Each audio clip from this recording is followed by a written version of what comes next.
இந்த செவ்வாய் மேட்ல இருந்து ஒரு ரேகை போயிட்டு இந்த இறுதி ரேகை 25 வயசுல கட் பண்ணுது. நல்லா பாருங்க, இறுதி ரேகை 25 வயசுல செவ்வாய் ரேகை போய் செவ்வாய் மேட்ல இருந்து ஒரு ரேகை கட் ஆகுது இந்த கையில.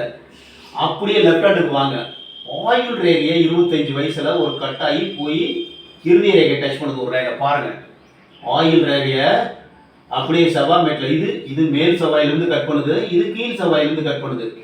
இங்க போய் இந்த கீழ் செவ்வாயிலிருந்து கட் பண்ணி அப்படியே இறுதி ரேகை போய் டச் பண்ணுது. அப்படிங்கும் போது இந்த 25 வயதில் ஒரு கண்டம் வருவதற்கு வாய்ப்புண்டு. இறுதி ரேகை என்னது? காதல், அன்பு, பாசம். அதுல கட் ஆகுது. அந்த காதல், அன்பு, பாசம் கட் ஆகுது. அப்படி கட்டாகும் போது இவருடைய கணவர் இறந்து விட்டார். அதுக்கப்புறம் இவர்களுக்கு கஷ்டகாலம் ஆரம்பிச்சிருக்கு. எப்படின்னா இவங்க பாருங்க, இந்த புத்தி ரேகை இருக்கு பார்த்தீங்களா, இது பாதி ஆயுள் ரேகையில பாதியிலிருந்து ஆரம்பிக்குது லெஃப்ட் ஹேண்ட்ல. அது வரைக்கும் யாரையாவது நம்பி, குடும்பத்தை நம்பி அப்படி